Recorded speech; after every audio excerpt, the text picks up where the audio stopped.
You want me to? Hello, everybody. We're going to wait just a couple minutes while we wait for everybody to get on.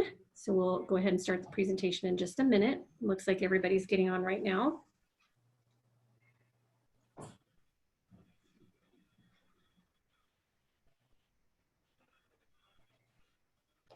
All right, we're going to go ahead and get started. Hello, everybody, and welcome to Builder Partnerships Webinar Wednesday. Our webinar today is presented by Brad Bombardier. He's going to be presenting digital marketing for home builders, what works and what does not.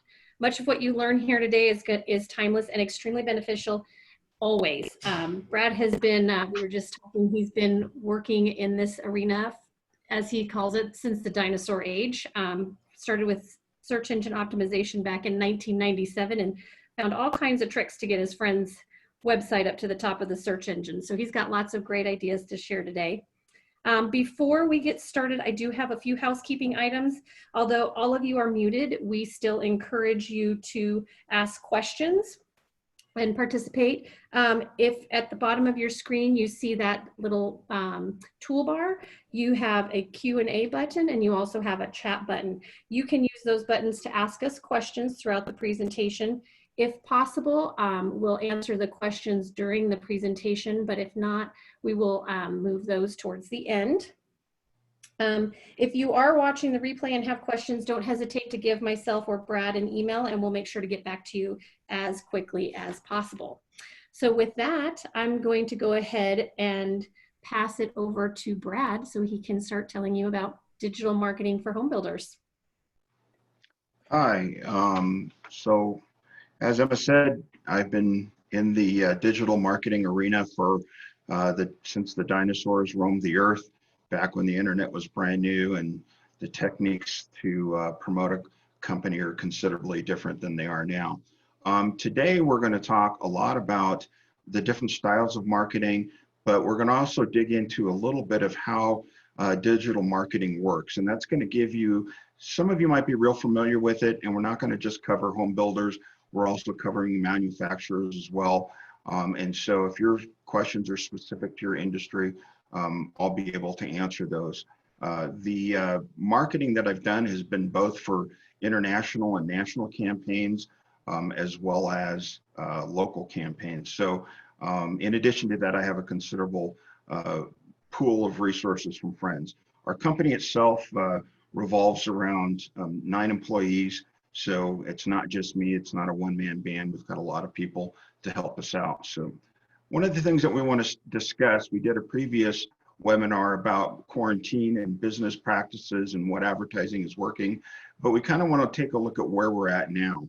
So let's discuss that if I can get there we go.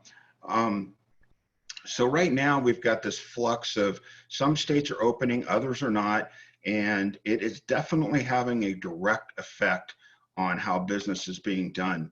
As we take a look at that, home builders need local search. That is actually a very important part of it. That is actually different from what we call universal or national marketing. And manufacturers need universal or national marketing. Focused on a region is certainly possible. Let's just say you only do business in half the country or a third of the country or just one state. You can definitely focus on that. But the big difference is going to be between these two. If I'm looking for a new home, I'm looking for a new home in fill in the blank, Denver as an example, where I live, new homes in Denver or townhomes in Denver. That's going to be affected by local search. Whereas if I'm looking for a heating and air conditioning manufacturer, that's what I'm going to look for, heating and air conditioning manufacturers or distributors to learn more. So the style of search is a little bit different, but everything we're going to cover definitely overlaps on this, but we will discuss some of the differences in that. Now, what is working with Safer at Home? That's going to be another part of what we're going to cover. And we're going to cover the alternative of that is what is changing as things open up. So in this flux time where some states are open, some are not, and even in Colorado, we have counties that are open and others are not. So it's really, honestly, in my opinion, a bit of a mess. And it certainly is creating a little bit of havoc within the marketing side of things. But it's kind of easy to understand what the tools are once you get an idea of how they're used. So we're going to talk about exactly that, the digital marketing tools, and we're going to think of this just like a toolbox. When do I need a hammer? When do I need a saw? When do I need a screwdriver? So that's really going to help us out. So let's dig into what the strategy will be and what your strategy might be. And no matter what, we're going to have a focus at the end of this and at least be able to map some things out as far as what you're doing and what could change. All right, so we're going to do a little marketing 101 here. And when we break down advertising, it comes in two forms. So getting found on the internet happens in one of two ways. The first method is what we call direct search term marketing. We would like to think of this as the acronym SEM, search engine marketing, or SEO, search engine optimization. But you visit a search engine, you type in what you want, and you get a result. Okay, let's use this search term, which is exactly what I did for this class as an illustration. I typed in, what is the best cola soft drink? Okay. And to my surprise, there's actually, I guess I shouldn't be too surprised, there is a site just for that. So kind of surprised me. And what do you think that the answer is? All right, let's take a look at what they came up with, the #1 cola drink out there. It is Red Rock Cola out of Atlanta, Georgia. I, in Colorado, have never heard of it. Maybe you have, and it is the best thing you've ever drank. But from a marketing standpoint, I never heard of these guys, but it has been judged the best cola drink in the United States. The difference here is we typed in what is the best cola drink or soft drink, and we got a result based on a search engine algorithm. So that is the first method. So if you want to think about it, the term new homes by me, air conditioning manufacturers, I'm just using these as examples. So you're going to get results that are direct based on that search engine's method of determining who's first and who's last. So if we take the second method, it's called brand awareness. And each of these have a different cost point, but their purpose of getting you found on the internet definitely is effective either way. So when we talk about cola, and I said, can you think of two brands? It's going to be super obvious. You're going to think of, well, this one, which is my favorite, specifically Coke Zero, and we're definitely not a Pepsi family. That's just the way it is. And there's plenty of other families like that. But the other option would be this one. So I don't know if there's other colas out there. I'll be honest with you, I've only tried these two. And honestly, I like the one. That's brand awareness, okay? So in our mind, we're only going to consider two brands on the whole when we go shopping. We don't say, pass me a cola drink and hope for the best. The reality is we're asking for Coke or Pepsi specifically. Another one in another market would be like Kleenex versus a tissue, all right? That's what we call complete segment domination. And there's no question that this is an effective tool. Now, when we stop and consider what these two brands have done, and you can extend it out to other markets such as beer or anything else, these two products are literally trying to one-up each other with spending more advertising-wise.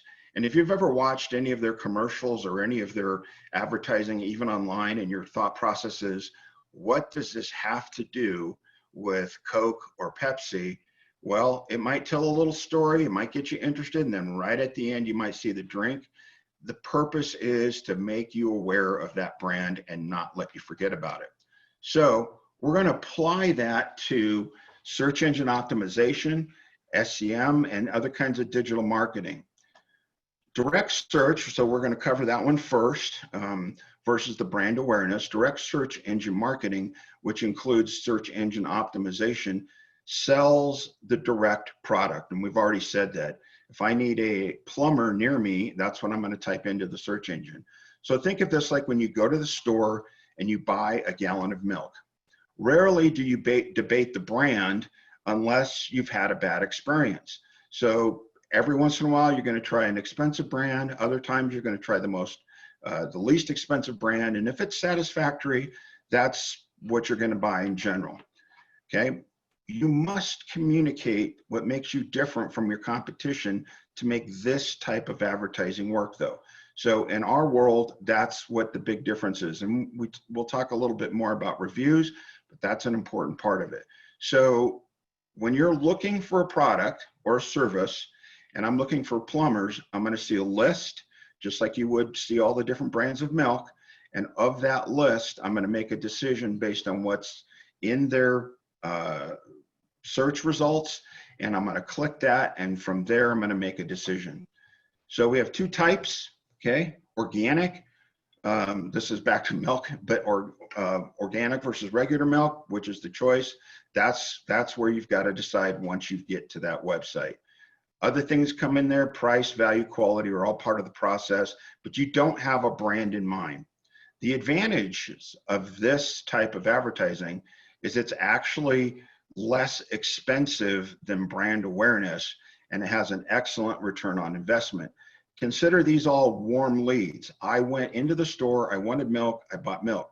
I went online, I'm looking for a plumber, I typed it in.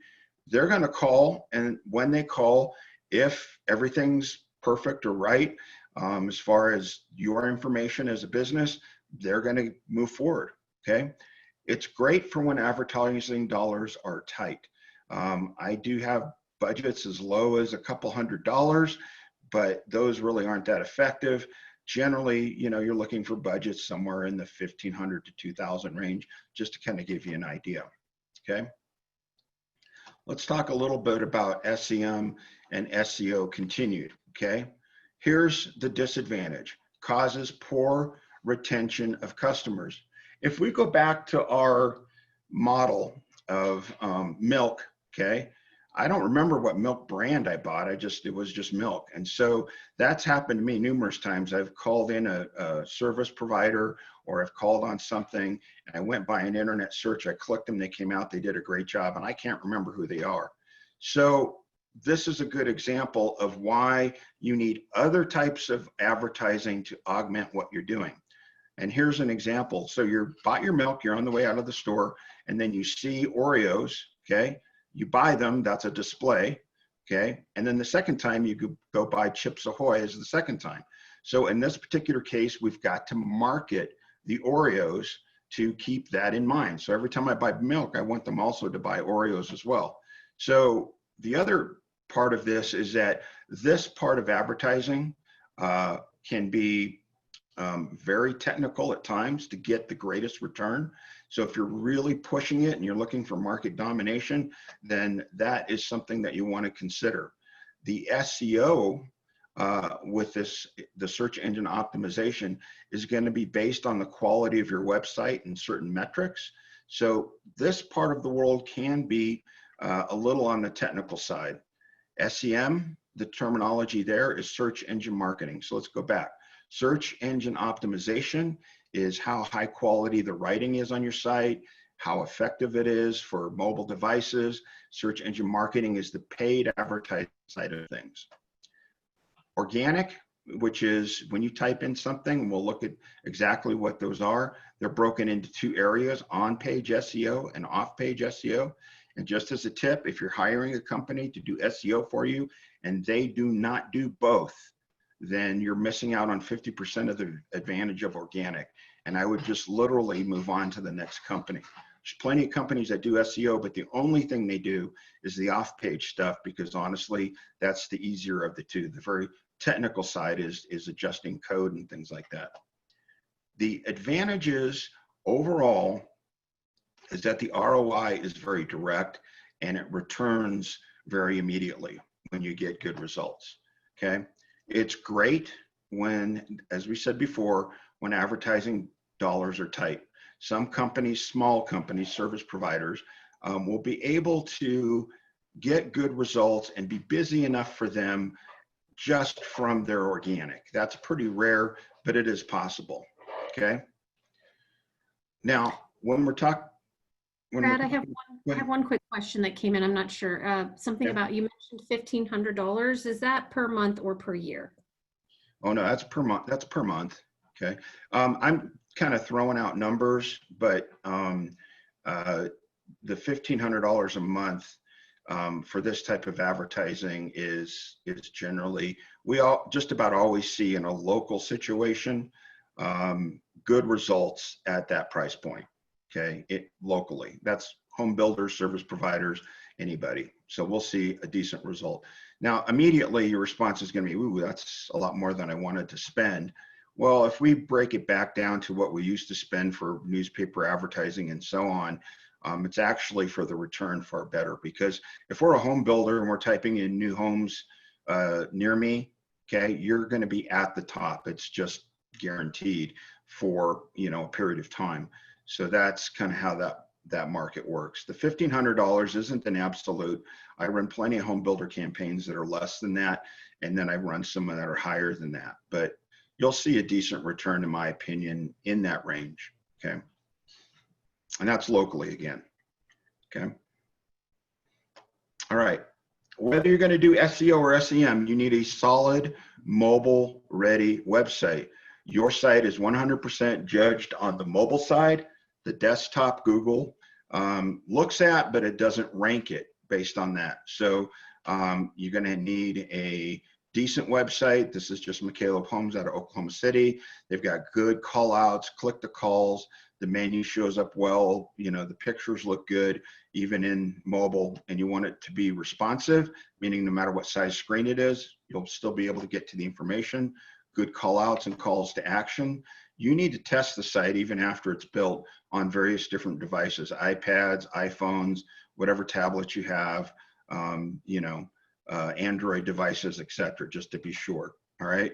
Click the calls, make sure every little button works, and see how long it takes for someone to answer. That's basics. Okay. I don't know how many times I've talked to home builders and they said they're not getting any leads. And I click their phone number and it rings and it rings and it rings and no one answers. And we have to make an adjustment there. Okay. At that point, you can set up an appointment. Always remember, if they call you, calls are gold. So this is the method, both SEO and SEM, of really getting direct leads, the fastest way to getting from here to there. SEO and SEM and SEO, when should I use it? So there's our little rocket. It's the shuttle. You have to have good I say must have. I mean, I've done advertising for sites that are very poorly SEO'd, but here's the advantage. Google actually gives you pretty significant discount if you have good SEO. You could be paying less, maybe 60% less than your competitors. I've seen them before SEO paying $6, $7 per click, down to $1 and $2 after we did some really solid SEO on the website. So, and most of that's being judged on the on-page stuff. SEO reduces the cost of the SEM paid ads, okay? But it should be the foundation of any of your campaigns, because it really does help you to get found. Even when you've run out of your $1,500 or whatever that budget is, and you're typing in, you know, new homes near me, or, you know, anything related to manufacturing. After you type that in, your ads still will show up below the paid ads and the map. So if it's at the top, the first 5, you have a good shot of getting somebody to be interested. And it becomes how you get found every day, 24/7. So that's what's nice. And that's why we call it organic. It naturally rises to the top with the hard work. Okay. This is not an immediate process. I oftentimes get called and they want to know, how fast does this happen?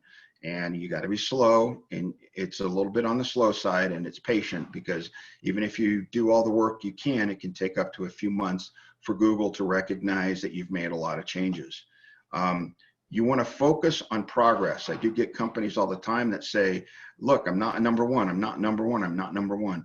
Well, the number one person may be somebody that's been doing this, you know, since 1997. And they've had a lot of legs behind them and a lot of time and experience. And as a result, it's going to take a long time to catch up. When it comes to national builders, my experience is this is an area that sometimes gets neglected at the local level. So a good example would be somebody that's a national builder, but that local builder, you know, that's part of that national chain, they're not really focused on what's in the area. So if you're, you know, a smaller builder in an area and you're competing with, you know, in your opinion, Goliath, well, it's actually pretty easy to end up on the top because you're already local. You have an office there, you have all the tools that you need to get onto the top. So don't be intimidated by that, and don't even be intimidated by the fact that if you're on a national campaign as a manufacturer, that somebody else is at the top, because we can do a lot of things in evaluating how tough it would be to get to that same position. To get immediate results after your website's set up correctly on the SEO side, you can buy the market at the top with SEM, and we see that very commonly. You always want to consider what that return on investment is, and decide what kind of a price point that you're looking at. And I'm going to throw out a number here, but on a national campaign with a national builder, that number can be $10,000 or even higher. And why is it so high? Because they're working in multiple markets. So they've got to kind of repeat what they're doing multiple times over, okay? So just quick on that to kind of review where we're at on the SEO and the SEM side of things, okay? SEO is based on the organic results crawled on your website, and I'll just give you an example. So I typed in plumbers near me. I'm in Centennial, Colorado, which is right next to, literally bordering Aurora, Colorado. And so this is the organic result, okay? And you'll notice on there, they've got reviews and everything else. Then you go to the SCM, which is the paid placement. This is who was at the top. I don't know who Rootertown is, but that's it, $95 for sewer and drain cleaning. But you'll notice in that circle, you see the word ad, okay? That tells you the ad was at number 1, okay? So, I mean, that's an ad. That means they paid for that positioning. So that's not, you know, the result of their website. Now let's talk about brand awareness, okay? When we talk about brand awareness, we're going to switch gears a little bit. And now all of a sudden you see all of these social media stuff.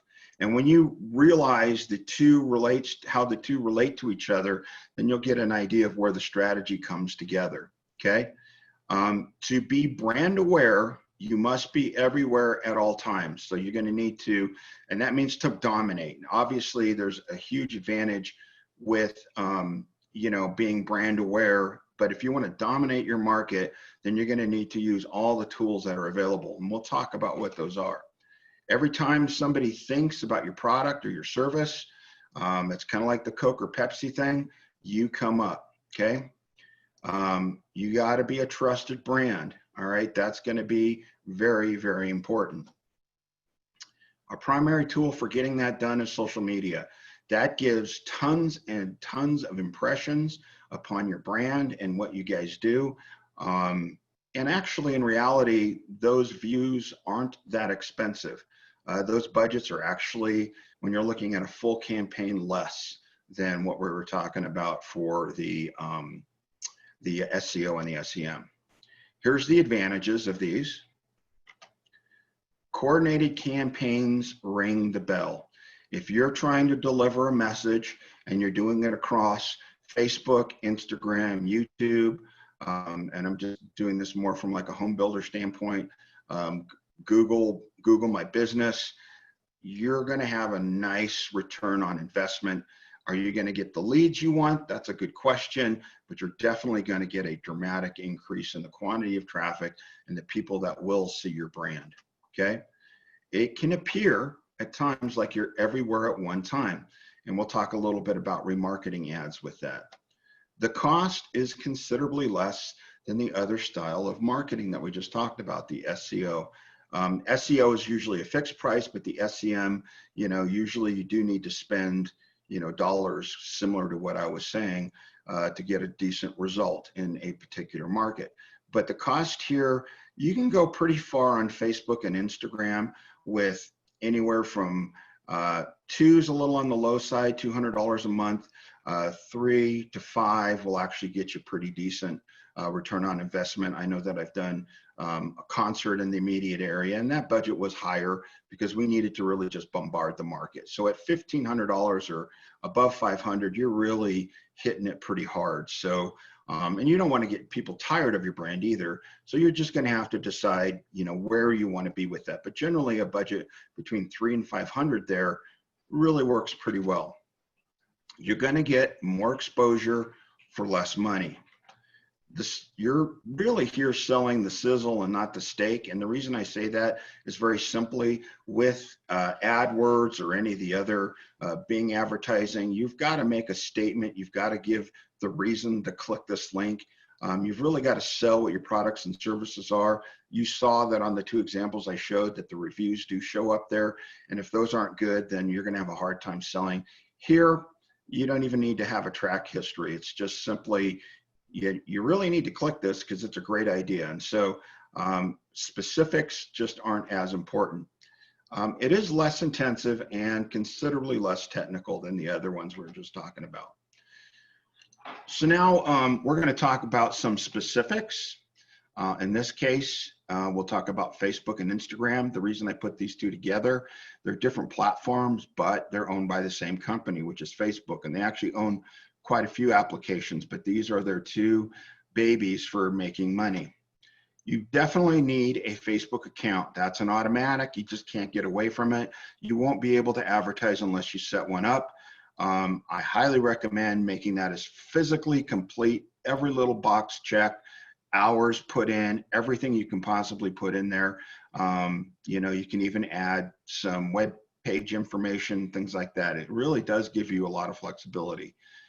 You should post twice a week. I kind of figured that that's the minimum. That's for the organic side. That just shows Facebook that you're active, and it'll help bring in people to naturally like your account.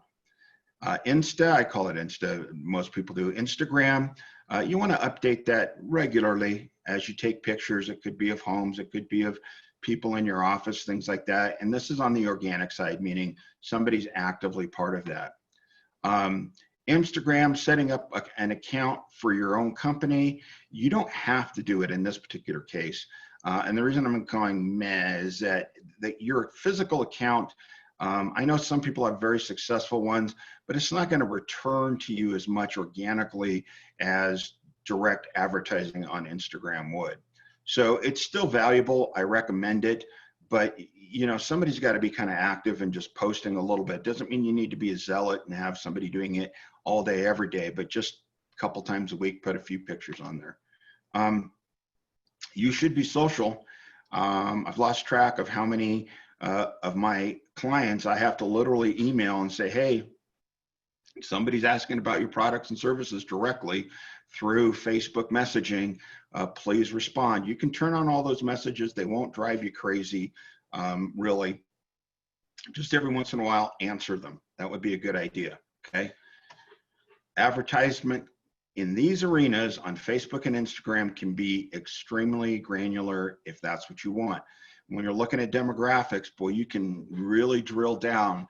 Now, Facebook has restricted this recently due to certain laws, especially out of Europe, but you can kind of trick that. If you think about certain TV shows that maybe, you know, a younger audience would like versus an older one, or older ones versus younger ones, you know, I mean, just give you an example, you're looking for, you know, 55 plus community, and you're going to target people who like Murder, She Wrote and Dancing with the Stars, you know, people who like those. That's actually a way to drill down on a specific demographic.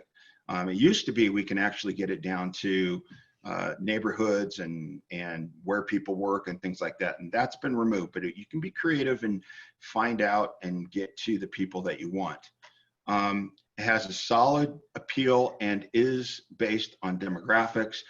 Even though I just want to say this, for home builders, they've made it a little bit tough. So if you're directly advertising a home, I will guarantee you your first round you'll be rejected for a variety of reasons, but mostly it's due to the fair housing stuff. Using the HUD bug on some of your pictures will always help, but promoting a community is far better than promoting a individual home, okay? Because that isn't necessarily advertising real estate. That's one area that they just don't like people to advertise, and you can really get around it. It's not that hard, but the bottom line is it's not that you're, as a home builder, you're restricted. It's just they feel like they're going to get sued because of practices that are relating to discriminating against certain people. So If you run those animated ads, which I'm sure you've probably seen, those do get more clicks. They don't have to be ultra elaborate, just a little bit of movement will help. Videos, I love videos on this form of advertisement. I think they're sweet. They're very clickable and very appealing. And again, you're looking at 3 to 4 seconds on average. Okay, a little bit more on those. Here's a good strategy. This is on the paid side. So when you set up your account, you get everything exactly the way you want it. You need likes. Likes are better because you're going to get a little bit more favorable treatment from Facebook. So my initial strategy is always to go for about 1,000 likes on a Facebook account. And I just go for the paid version of this. You create an ad, encourage people to like your page. That's what you're paying for. Once you hit 1,000, you can do whatever you want with it. You also can run campaigns that click directly to your site, which is fantastic, which is what you should do. You can also run campaigns to a specific page, which I also like to do, especially for communities. If I clicked it, I want to see that community, not the home page. And you can always do very specific things. Like, for instance, you're offering a special financing offer, have the form and everything they need to get the job done. And they don't have to see the whole site as long as they leave some information behind. All right. I like to send them to specific pages. Let's say I have a community page called Cottonwood Creek. And then I'm going to set up another page that's tagged with Cottonwood Creek, you know, Facebook or something like that. You know, there's programming ways of doing it, but if you don't know programming, it's just requires kind of a name change or something. When you send them to that page, you can look in your Google Analytics and see specifically who's gone to that page. There are more technical ways, which is called UTM tagging, or using the Facebook measuring tools, which can be installed on your programming. But the reason I'm telling you this is if you don't know how to do that and you don't want to do that, you can definitely get them to a very specific page and see what it is. Conversions in this case aren't necessarily new business or phone calls. It's going to be traffic. Okay. This is brand awareness, making people aware of your brand. If you're measuring this and you see last month you got 500 people to a particular part of the site or the site itself, and this month you got 1,500 and 1,000 of those came from social media, then it's your paid campaign and you know that it's doing what it should. Conversions are also impressions on part of this, the number of people that physically see your brand as well. And the important part of this is that they're learning about the brand and the company. They may not be in the market for whatever you've got right now, but they can be in the future. The next tool we're going to talk about is one of the most overlooked ones, in my opinion, and that is YouTube. It is an incredibly powerful tool. It is incredibly awesome for branding. I don't know what to say. It doesn't necessarily convert to leads or business or whatever, but man, oh man, does it work for people getting to know who you are. It can be very granular based on what those users are watching. It's very easy to figure that out.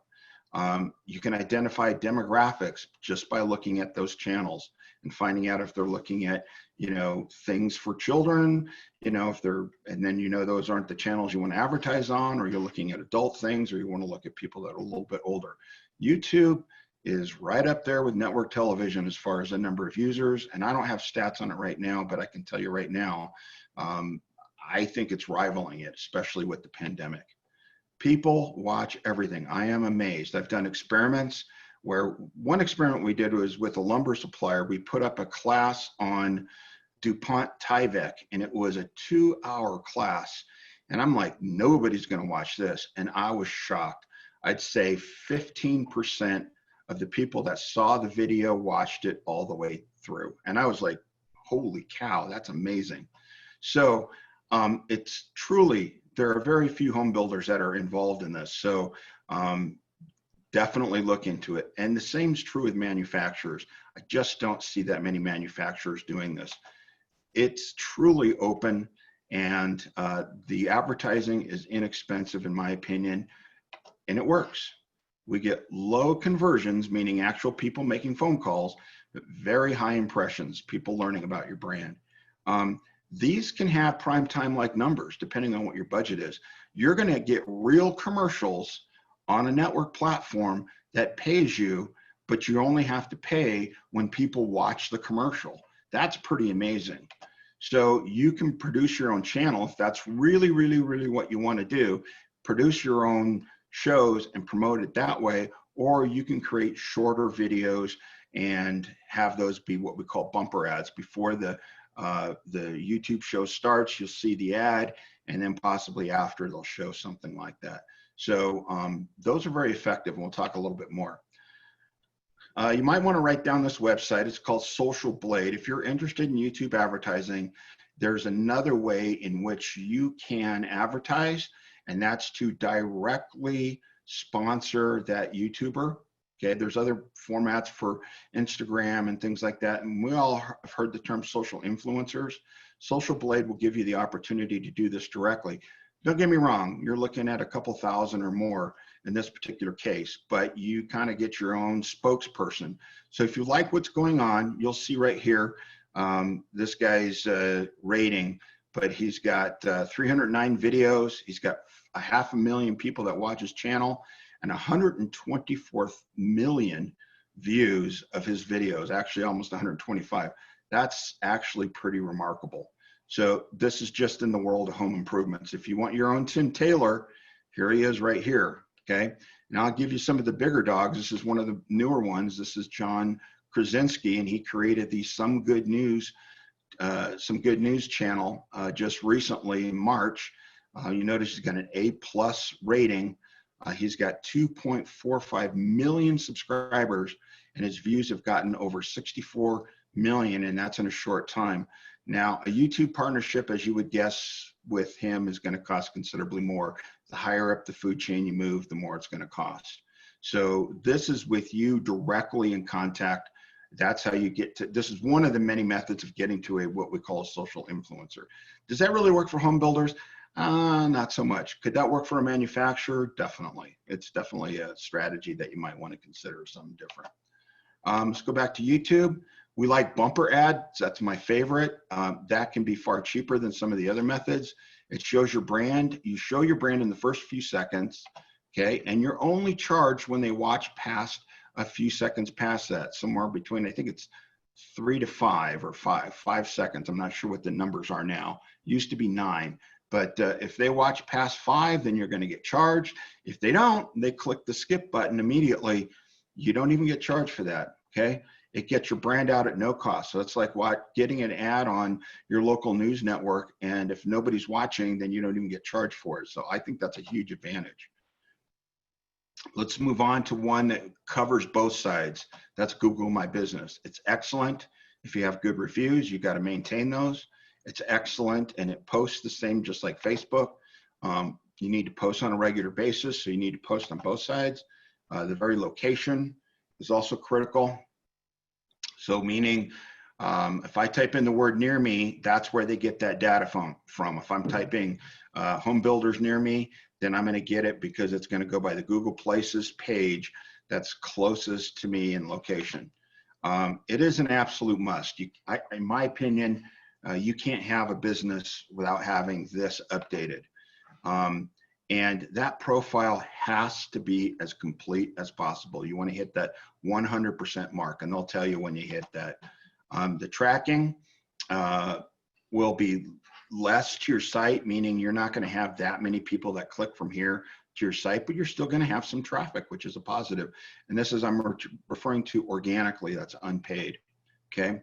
But as a paid platform, it works very good because there's a big ad listing just to the right of the search results, and it's usually a Google My Business piece, and that part of it's gold because they almost get a full web page and they learn a lot about your business. It's paid. Generally, it's a little bit cheaper than direct AdWords, and it gets good results, in my opinion. I've seen some real positive direct business come off of it. A little bit on LinkedIn, very similar to Facebook. Excellent for business to business. Must keep it current again. Paid advertisement gives you a lot more access to more people. You can actually market to people directly. Business to retail is not the best. In fact, I don't really see the business to retail value. It does have tracking. We've had conversions with business to business, not really with business to retail. So LinkedIn is an effective means of doing business. Pinterest, just hitting these pretty hard. It's like Instagram. It's good for retail. It will kill when you've got an infographic. And if you're not familiar with what these are, it's one of these ones, make time for creative activities. And it's got all these graphs and charts and things like this. You can get these made for you reasonably cheap, but the bottom line is this draws them in like flies. It really does, versus just a general picture of a house. So I like this form of advertising from time to time. It's not a mainstay. I don't really have very many that are active in it. We only generally do it when we have a specific campaign that we're going for. Paid advertising, again, extends your reach considerably. Returns and exposure can be limited, meaning this one is not the best for a constant campaign of getting people interested in, but it does work. Okay, Twitter. I always get a lot of questions on Twitter, and here's the way I think of Twitter and the way that I've seen it work the best. You want to use it like a press release tool. Okay, consistently being on Twitter isn't really going to help your business that much. The ROI on this will be tougher to track for value, but you are going to get some traffic to your website. It announces any news you want and that you feel has value, and announces it to the world, literally, based on the hashtag system. So if you've got a news agency that's monitoring a hashtag, you're probably wondering how some of these crazy news agencies get a hold of some of these videos and things like this on the internet. A lot of times it's through Twitter. It's unlike all the other types of social media. There's no question about that. And you can talk to anyone at any level, meaning if you so happen to write the right tweet and you're trying to get to the president, you use the right hashtag that he happens to be monitoring, you'll be talking to the president. Maybe if he's going to respond or maybe not, you don't know.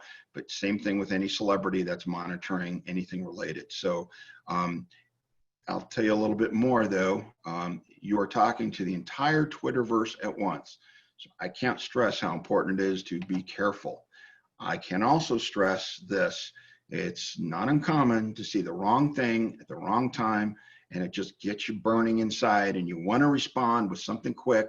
And how many times have you seen, you're like, oh, that celebrity certainly shouldn't have done that one, and type something that they deeply regret. Once you hit that send button, it cannot be returned. If you've got a business account on Twitter, man, only use it for very well planned out tweets. And that's why I do not recommend it just to communicate in general. Set up your own personal one, but you will become an internet target. And if you do that as a business, it could be quite destructive. So just consider that. Branding plays. All social media advertising are considered branding plays except for Google My Business. It plays in both arenas very well. Tracks based on impressions. So if you want to talk about a ROI, that's one thing. But if we're talking about something that we measure for success, then I like impressions, the improvement on impressions, and then also internet traffic helps. It keeps your brand in front. It costs less than direct. There are some definite disadvantages, low conversions. It's like I tell people, you could spend $10,000 a month on your site and get no new business. Is that going to be valuable to you? So you really need both. All social media, I think we've got a duplicate slide. Okay, time management. I get this asked all the time. This is too much. What do I do? SEO is very time intensive early, but you need to monitor it over time and consistently tweak it, especially when you add new content. And new content is important, meaning create a blog, add a blog article per month, or change up the site weekly or something, okay? SEM, that's the paid side of this world. Constant checks and tweaks. That doesn't mean you're going to be on it 24/7. My schedule is very simple. On Mondays, it's dedicated to SEM. I do all of my AdWords, Bing advertising, and all that tweaks and changes on Monday. One thing else I want to say about SEM, when you got a new campaign, it'll take you anywhere from 3 days to 2 weeks to set up depending on the complexity, but that's just when it's new, and then it needs to be monitored and tweaked. eBlast, I can't tell you how important this is to do when you're doing SEO and SEM. If you're not advertising on social media, eBlasts are the best way to get to those people that have already contacted you. So some people send you a lead, they don't respond, they don't remember why, and then you send them an eBlast and they go, oh yeah, now I remember. So eBlasts are cheap, they're easy to do. It's an important part of what you're doing. Social media, organic, just be consistent with it. A couple times a week on it. Doesn't mean you need to spend all day, every day. Social media paid, you need to set up and monitor that. Once the ads are running and good, be okay. If you boost a post, that's fine. All that's good, okay? That covers all the bases. So I want to tell you, so every time I have done SEO, SEM, we're going to consider that an SEO campaign, a paid advertising campaign. We combine it with eBlasts and social media, and I consider those the 4 main areas. We've always had success with every one of those campaigns because you're doing a branding play as well as doing a direct play. And so when you do that, you'll see some consistency with your results. This is based on what we're living with now, and this is lockdown. This is exactly what I'm seeing works and what doesn't work.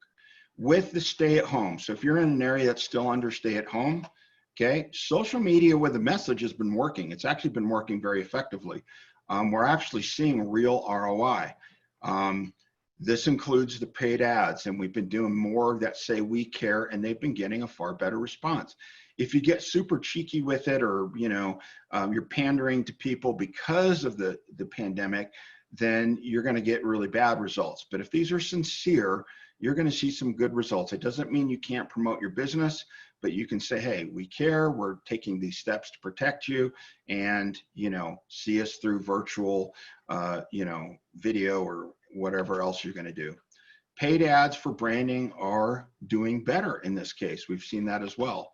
eBlasts, this is something that kind of I've gotten to the point where it's like, I don't know if these are working anymore.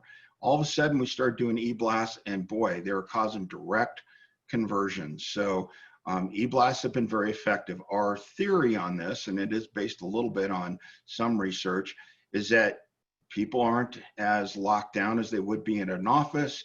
They're looking at their social media more often. They're not able to go anywhere. They're not as distracted. So they're clicking on more and more stuff.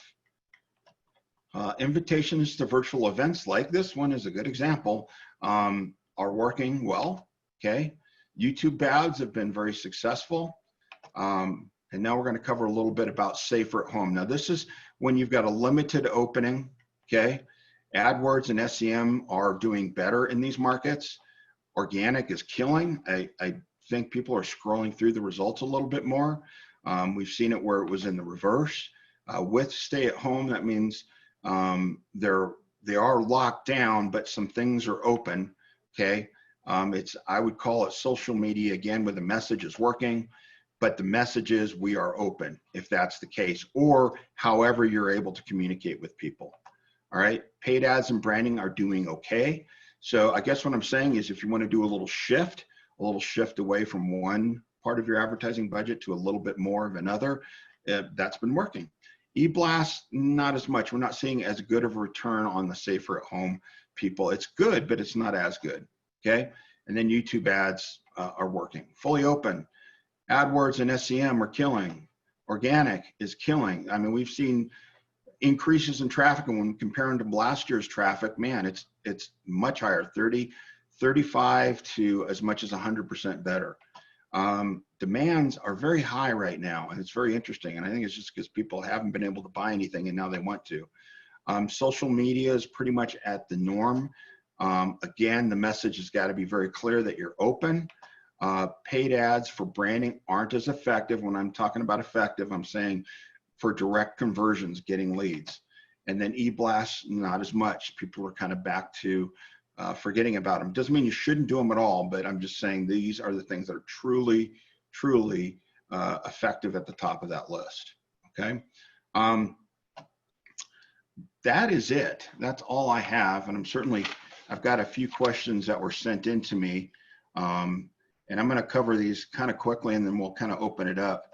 But the questions are, what are the best practicing for prioritizing all the different budgets and time?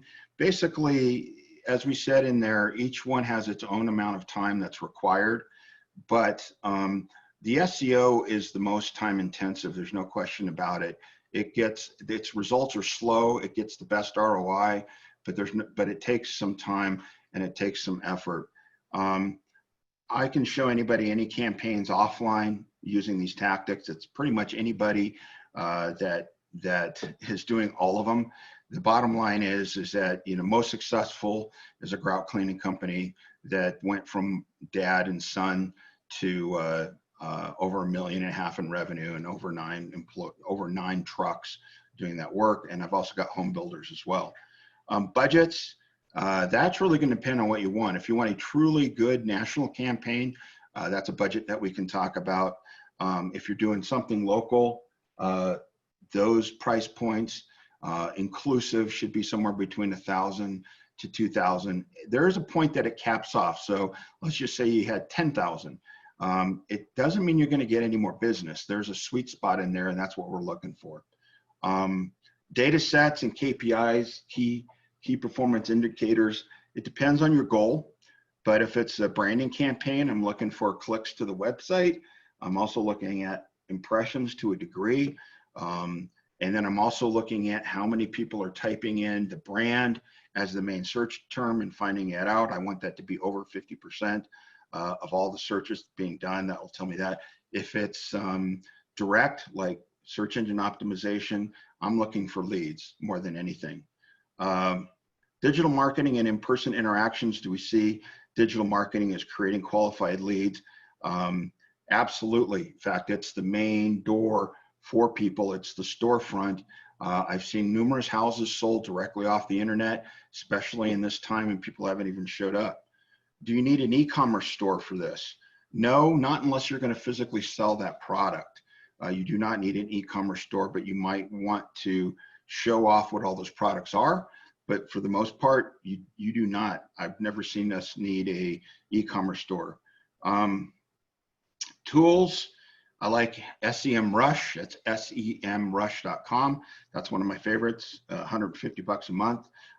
You do kind of have to have a little understanding of how to use it, but tools like HubSpot and things like that are fine. Those will work, but Google Analytics, Google AdWords are fantastic. They give you so much data, and the SEMrush application kind of pulls it all in. Are there outside agencies that you have seen as the best of breed for both digital and housing construction industry? Yeah, that's me. That's the industry I'm in.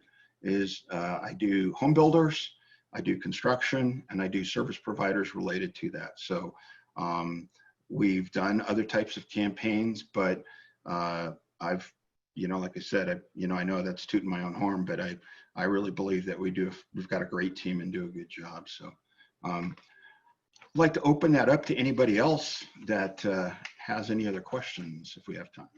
We have a list of questions. Okay.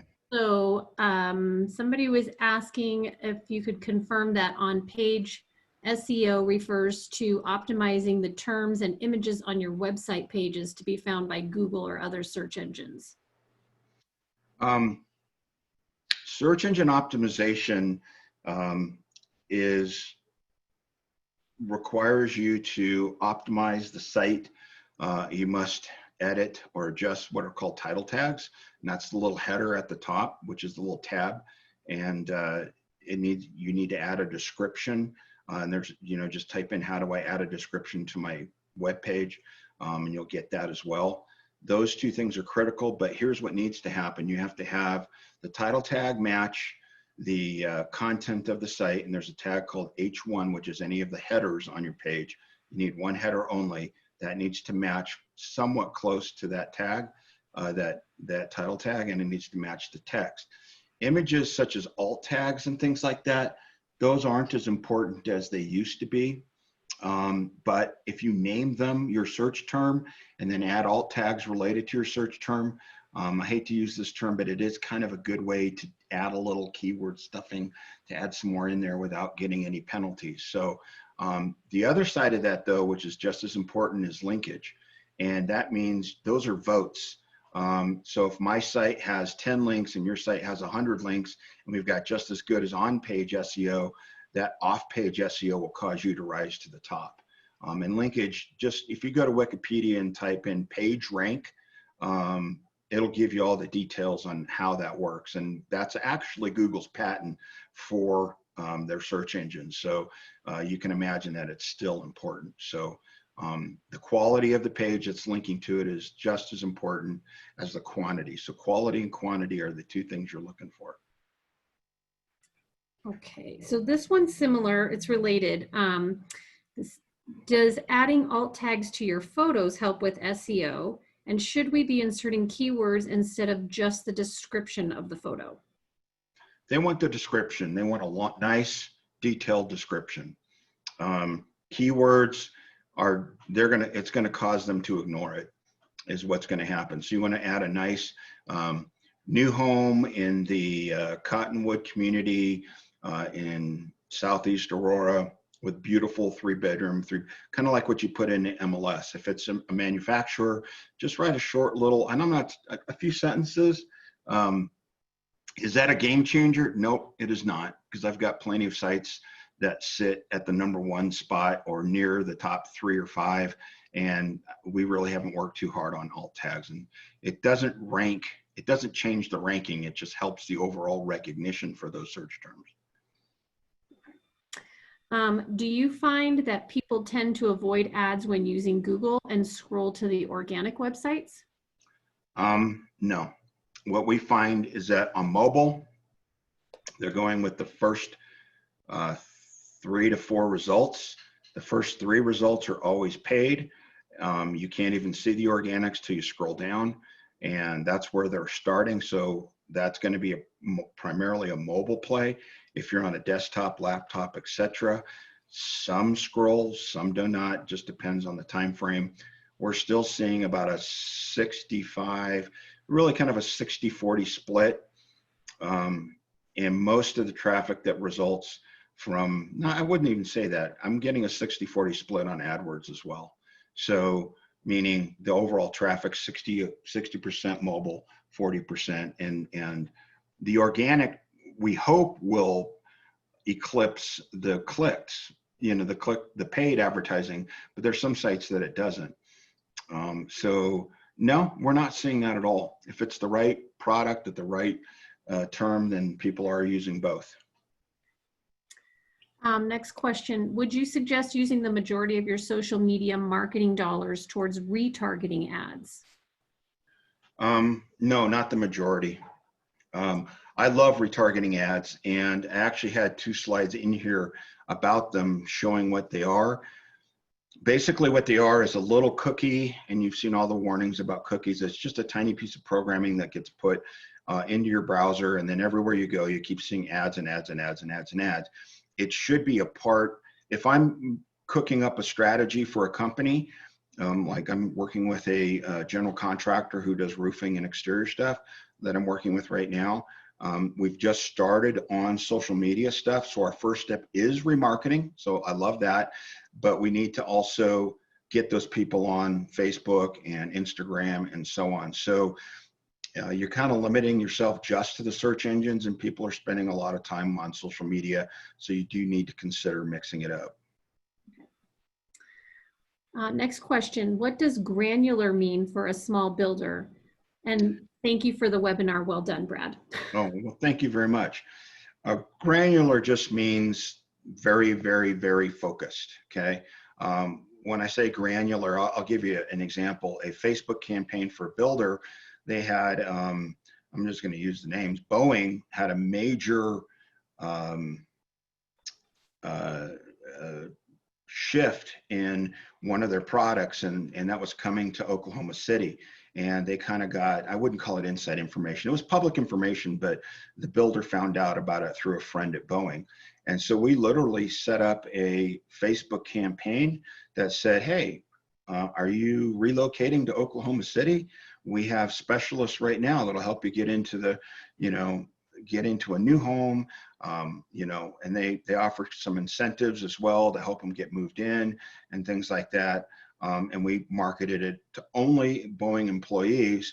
We didn't know if they were transferred or not, and it helped. They had some calls. Now, the caveat to that is that Facebook shut that down. You can't get that specific anymore, but there are ways around it. We found numerous ways, like marketing to nurses and doctors at a new hospital opening up near one of your communities, as an example. So you can do it. Granular means if you got a very specific demographic you need to shoot for, you can hit that. We have a question back to the retargeting ads. She was referring to retargeting ads you can have on social media. Could you speak to that? Would you suggest using the majority of your social media ads as retargeting ads? No, same thing. You want that balanced. You want that some of your budget to go to people who've never seen your stuff that might be interested, and you want some of it to go to people who have seen it and you want them to come back. So I wouldn't give the majority of that to that, but you could easily, take a look at the tracking and determine which ads are doing a little bit better. If it was me running a brand new campaign, I'd run it at about 50-50 to start, depending on the budget. If I had a very limited budget, then I would go, 70-30, 70 to remarketing and 30 to new stuff. Okay. But you still got to get some people in there first. So if it's brand new, everything, then I would go higher on the new stuff and then move towards the remarketing. So the strategy is going to depend on how long have you been advertising versus if it's brand new. If it's brand new, they have never been to your site or don't know who you are, then you got to do a little bit heavier on new and then transition over time. I'm going to go skip to the last question, then I'm going to go back to the next question, but along kind of what you were talking about, how do you track what's working? Okay, so there's some paid tools that you can use, but Google Analytics is fantastic. Okay, Google Analytics will give you a huge amount of information, and you can oftentimes use the names of pages and things like that to see which pages are getting the most traffic, knowing that it had a low amount of traffic at one point. Now you're sending ads directly to it. I'll give you a couple quick examples. So let's just say you're doing a Facebook campaign and you're doing it for the new interest rates. You don't put that on your regular navigation. You just create a page within your website. You can get to the main part of the website, but because you don't have that as part of your regular organic SEO or anything else, you're only advertising that on Facebook as an example, or Instagram, then you know that traffic's coming from there. When you go look into your list or your traffic and you look at your sources, you click under social media, it's going to show Facebook has gone up dramatically. That's visits to the site. Now, when it comes to conversions, meaning where did that lead come from, then it becomes a little bit more sophisticated. You're going to need a little programming inside the site to track that. So that does get a lot more technical. But in overall results, is it working? Are they coming to the site? Every one of those tools that we've talked about that you pay for in advertising will have its own tracking tools. And then you can always pay for other tools such as Report Garden and other ones that, you pay $100 to $200 a month to track it, and they'll track everything. So you don't have to have those, and you can watch a YouTube video on how to look at organic, I'm not organic, but any analytic information, even Facebook or whatever. So you can learn that really pretty easily. Okay, and our last question, how would you expect a full local campaign to develop from start to up and running across multiple platforms, weeks versus months? For this discussion, let's say it's a brand new site. So the organic SEO, this is something people often don't know. Google puts you in what's called a sandbox organically, and you're really not showing up for the site for about 2 to 3 months. organically. So that's why getting the site up and live is more important than getting everything perfect.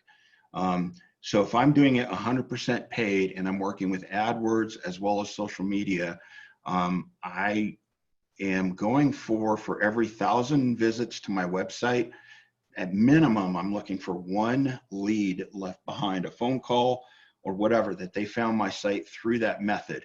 And now just because they're somebody trying to sell you a domain or something like that, that still counts as a lead, because they would have never found you if it hadn't been for that advertising. So even those people that are trying to sell you stuff found you. So I count that as a conversion in the discussion with the client. Obviously, if that's dominant, then we've got to do something, but it shows that they're getting found. So a rule of thumb that I will use is for every 1,000 visits to the website, definitely better be producing at least a lead. Now, I'd say 80 to 90% of the time, depending on how niche their market is, that should be higher than that, okay?